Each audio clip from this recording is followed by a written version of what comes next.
খানা খানা আৰু খানা মানে আহি গ'ল এই বছৰৰ শেষৰটো খানা আৰু খানা খাবলৈ আহিলে আমাৰ আৰু খানা গোটোৱাৰ মেইন কাৰণ দুটা ফাৰ্ষ্টটো হৈছে মোৰ কলেজত প্লেচমেণ্ট লাগি গ'ল খানা আছে মামু পাৰ্টি আছে মামুৱে চাকৰি পোৱা মোৰ আৰু দেউতাৰ খালি মই জইন কৰা নকৰোঁ আৰু চাকৰিত আৰু ছেকেণ্ডটো হৈছে যে দেউতাই এবাৰ এইবছৰ কীৰ্তি শিক্ষকৰ বঁটা পাইছিলে সেইকাৰণেও হয় আচলতে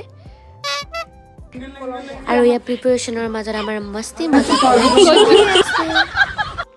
যি কি নহওক সকলোৱে লাগি ভাগি গৈছোঁ এয়া মই আহিলোঁ জলকীয়া পিচিবৰ কাৰণে এয়া ৰাতি আমাৰ খানা আৰম্ভ হ'লেই সকলোৱে নাচিলোঁ মেলিলোঁ ফূৰ্তি কৰিলোঁ কিন্তু ভিডিঅ' ল'বলৈহে পাহৰি থাকিলোঁ আৰু এয়া হৈছে নেক্সট ডে যিহেতু কাজিনখিনি আছিলে সেইকাৰণে বোলো নাই অলপমান ওলাই যায় কিবা এটা খাই আহোঁ গতিকে সেয়াই আছিলে গুড নিউজ দুটা আপোনালোকক জনালোঁ তো আজিলৈ ইমানেই লগ পাম নতুন এটা ভ্লগত বাই